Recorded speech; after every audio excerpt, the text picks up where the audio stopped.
আসসালামু আলাইকুম দর্শক, এই যে দেখেন রেজা ভাইয়ের কাছে আজকে এনটিভি প্রতিনিধি অর্থাৎ কালাই খেতলাল আক্কেলপুর এই যে আমাদের পাবেল ভাই, উনি একজন নিউজ রিপোর্ট করে থাকেন আমাদের এই 3 থানা নিয়ে। ভাইজান আমার কাছে আসলেন, আজকে কি বিষয়ে উনি আমার কাছে কি কি বক্তব্য শুনতে চাচ্ছেন দেখি। ভাই ভালো আছেন না? জি আছি ভালো। অবশ্যই আমার কাছে আপনার কি কি প্রশ্ন ভাই করতে পারেন, সমস্যা নাই। আপনার কাছে প্রশ্ন আসলে যে আপনি একজন এই যে কৃষক থেকে যে একজন কন্টেন্ট ক্রিয়েটর হয়ে মানে উঠলেন, তো এর পেছনে মানে কি দেখে আপনি অনুপ্রাণিত হলেন বা কিভাবে এই কন্টেন্ট বানানোটা শুরু করলেন, কবে থেকে? ও আচ্ছা আচ্ছা ভাই, আমি যখন 2020 সালে অর্থাৎ 20-21 সালে যখন উন্নের কাজ করতাম, বিভিন্ন জেলায় গিয়ে আমার একটা ধান কাটার দল ছিল, সেই দল নিয়ে অনেক জায়গায় কাজ করতাম।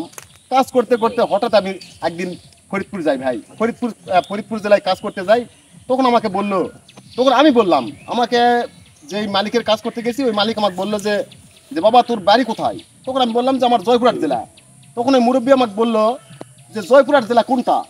তখন আমার ভিতর এই জায়গায় ভাই যে আমি জয়পুরহাটের ছেলে, 64 জেলার মধ্যে জয়পুরহাট একটা জেলা আছে, অথচ সেই জেলা মানুষ চিনে না, ফরিদপুরবাসী চিনে না। তখন থেকে একটা ভিতরে একটা জেদ ধরলাম যে আমি তো টুকটাকে একটু ভিডিও ছাড়ি, তবে আমার ভিডিওর মধ্যে আজ থেকে একটা কথাই থাকবে যে জয়পুরহাটের ছেলে আমি, জয়পুরহাটের ছেলে আমি।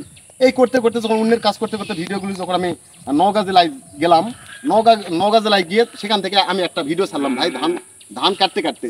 সেই গানটি আমি একটু স্টার্ট করি, একটু সরে নিয়ে যান। এই গান, ওরে জয়পুরহাটের ছেলে আসলো নওগাঁ জেলায় ধান কাটতে রে, সবাই ভালোবাসা দেবেন রে, আমরা যেন ভালো থাকি দোয়া করবেন সবাই রে, আমি জয়পুরহাটের ছেলে রে। এইভাবে ভাই ছোট্ট একটা ভিডিও আমি টিকটক প্ল্যাটফর্মে পোস্ট করেছিলাম। সেখানে ভাই হঠাৎ এত পরিমাণ ভিউ আসে, লাইক আসে, মানুষ আমাকে একবারে ভালোবাসার ভাই হিসাবে পরিচিত করে দেয়। সেখান থেকে আমার পথ চলা। তারপরে চিন্তা করলাম যে এত মানুষের যখন ভালোবাসা পেয়েছি, আমি তো একজন কৃষক শ্রমিক, এই শ্রমিক থেকে নিজে কিছু করতে চাই। তখন অন্যের জমি, এই যেমন ধরেন এই যে আমার কচুর জমি, তারপর আমার টমেটোর জমি, এগুলা কিন্তু ভাই আমার বাড়ির না, এগুলা বছর মাফিক ধরেন যে কন্ট্রাক্ট নেই, কন্ট্রাক্ট নিয়ে সেই জায়গাতে আমি ফসল ফলাই। তখন লাভের একটা চিন্তা করলাম যে আমি তো, আমার অর্থ নাই, প্রথম অবস্থা আমার অর্থ নাই, এই অর্থ আমি কিভাবে কাউন্ট করব।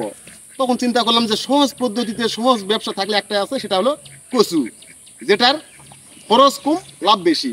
তখন আমি নাটোর জেলা থেকে আমার এই হাইব্রিড লতিরাজ কচু সংগ্রহ করি, এবং এই লতি লাগানোর পর ভাই 1 বছরে আমি যে টাকা মানে পাইছি আলহামদুলিল্লাহ, এবং সারা বছর রংপুর, নওগাঁ, বদলগাছি বিভিন্ন থানায় আমি এই জেলায় এই তারা সুন্দরবন কুরিয়ার সার্ভিসের মাধ্যমে দিয়ে থাকি, এবং যেই ভাইরা চারা নিয়ে যাচ্ছে আলহামদুলিল্লাহ তারাও খুব খুশি।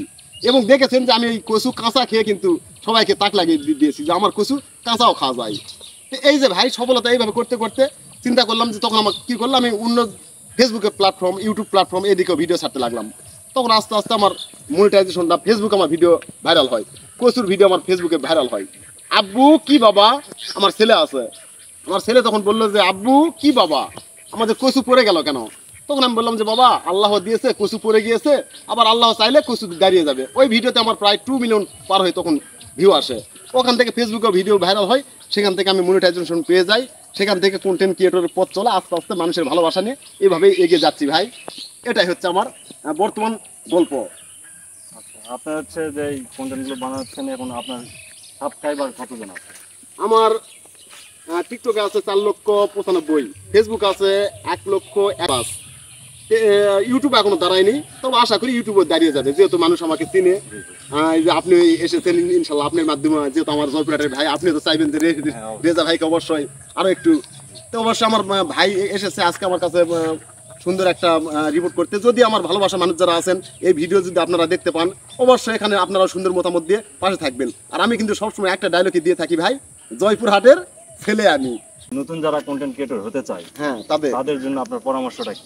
নতুন যারা এই মুহূর্তে কন্টেন্ট তৈরি করতেছে তারা হতাশ হয়ে যাচ্ছে যে 4 মাস 5 মাস ভিডিও ছাড়লাম, ভিডিওতে ভিউ নাই, লাইক নাই, কমেন্ট নাই, কি করব? আমি তাদের উদ্দেশ্যে একটা কথাই বলবো যে আমি রেজা, আমাকে যারা ফলো করেছে তারা তো বুঝতে পারে যে রেজা ভাই কি করেছে। রেজা ভাই কঠোর পরিশ্রম করেছে, তার ফাঁকে ভিডিও তৈরি করেছি। নিজের কর্ম বাদ দিয়ে যদি কেউ, কোনো ব্যক্তি যদি কন্টেন্ট তৈরি করতে থাকে, সেই ব্যক্তির ভাই এই যে ঝোলা ছাড়া হাতে আর কিছু থাকবে না। কারণ একটা কন্টেন্ট বানাতে গেলে কালা অবশ্যই ধরেন যে সময় তো যায়। তাহলে আপনি নিজের কর্ম, একটা চাকরি করেন, জব করেন, 5,000 10,000 টাকা মাসিক বেতন, বা 15,000 টাকা মাসিক বেতন, সেই বেতন চাকরি ছেড়ে দিয়ে আসে আপনি মনে করলেন যে অনলাইন জগতে লাখ লাখ কোটি কোটি টাকা, এখানে আমি কন্টেন্ট ক্রিয়েট করবো, কালকে আমার ভিডিও ভাইরাল হবে, পরের দিন মনিটাইজেশন পাবো আর টাকা কামাই করবো, পাবেন না ভাই। এখানে ধরেন যে অনেক শ্রম দিতে হবে। শ্রম দিতে দিতে যখন মানুষের ভালোবাসা পেয়ে যাবেন, একটা ভিডিও মানুষের হৃদয়ে দোলা দিবে, সেই দিন আপনি এই জগতে সফল হবেন। শুধু যে সফল হয়ে যে ধরেন যে ওই প্ল্যাটফর্ম আপনি ধরে রাখতে পারবেন তাও না। আপনি জানেন যে আপনি ফেসবুকে দেখেন যে ভালো পরিমাণ ভিডিও করতেছেন, ভালো পরিমাণ ভিউজ আসতেছে, ভালো পরিমাণ ভিডিও করতে পারবেন না, ভিউ আসবে না। আর ভিউ যদি না আসে তাহলে তো বুঝতে পারেন নাই আপনার আর্নিংও নেই, ভিউর উপরেই আর্নিং দেয়। জি, সেই ক্ষেত্রে তাহলে নতুনদের জন্য পরামর্শটা কি একটা পরামর্শ, যারা কর্ম করে সে কর্মর পাশাপাশি কন্টেন্ট তৈরি করবে। অবশ্যই 1 বছর হোক, 2 বছর হোক, 6 মাস হোক, অবশ্যই একটা ভিডিও ফেসবুক সাজেস্ট করবে, ভাইরাল করবে ভাই। আমার বক্তব্য একটাই, বুঝছেন?